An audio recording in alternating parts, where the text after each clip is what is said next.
Hello, good morning guys. তো এই দেখো মানে আমার নাস্তা হয়ে গেছিলো, বাবু মশাইয়ের নাস্তা হয়নি। তো বাবু মশাইকে ডাল আমি রান্না করতে বলেছিলাম, তো প্রচণ্ড ডাল দিয়ে দিয়েছে। তো তার মধ্যে আমি ডালের জল বের করলাম, তাও দেখছি অনেক ডাল বাঁচানো। তো সেই ডালটাকে আমি ভাবলাম আজ একটা পুরি বানিয়ে দিই, আরামসে মানে নাস্তা হয়ে যাবে আর একটা নতুন আইটেম হয়ে যাবে। তো দেখো আমি প্রথমেই মশলা বেটে রেখেছিলাম সবজির জন্য, সেটা আমি ডালে মিক্স করে ডালটার সাথে একটা পুরি বানাবো।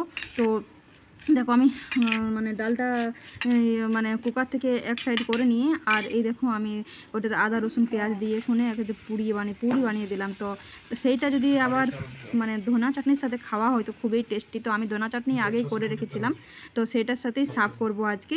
আর বাবু মশাই খেয়ে খুব খুশি হবে আশা করি। তো খাওয়ার পর বাবু মশাই বলছে খুবই টেস্টি হয়েছে। তো আমি ধীরে ধীরে একটা একটা করে পুরি বানিয়ে নেব। আর এই দেখো আমার মোটেই 4টা থেকে 5টা পুরি হয়েছে। তো তার মধ্যে বাবু মশাই দুটো খেলো আর দুটো রেখে দিয়েছে। আর আমি যে ফল খেয়েছিলাম তার মধ্যে কিছু কিছু ফল রেখে দিয়েছিলাম।